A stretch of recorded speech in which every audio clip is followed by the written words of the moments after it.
Document analysis, Sugar Act. Read the directions below and answer the analysis question that follow. Whereas it is quickly necessary that the new provisions and regulations should be established for improving the revenue of the kingdom, for settling the expenses of defending, protecting, and securing the American colonies, we, your majesty's most dutiful and loyal subjects, the Commons of Great Britain, in Parliament being desirous to make a plan towards raising the said revenue in America, that from and after the 29th day of September 1764, there shall be taxed, raised, imposed, charged, collected, and paid unto his majesty for and upon all white sugars or molasses imported into America, for and upon indigo and coffee for foreign produce or manufacture, for and upon wines except French wine, for and upon all right silks, bangles, and stuffs, mixed with silk or herbs of the manufacture of Persia, China, or East India, calico painted, dyed, printed, or stained there, and for upon all foreign linen cloth. Question 1. Sourcing. Is this a primary source or a secondary source? Question 2. Close reading.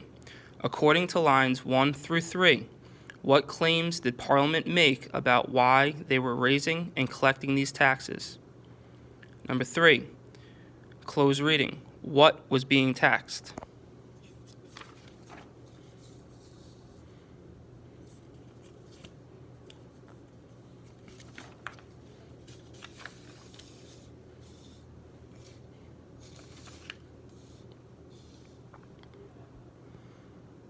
Document 3.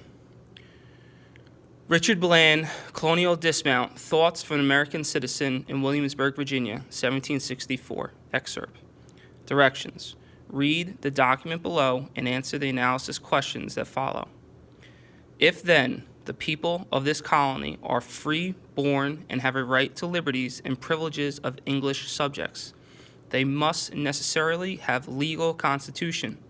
That is, a government composed in part of the representatives of the people, who may enact laws for the internal government of the colony, and suitable to its various circumstances and occasions.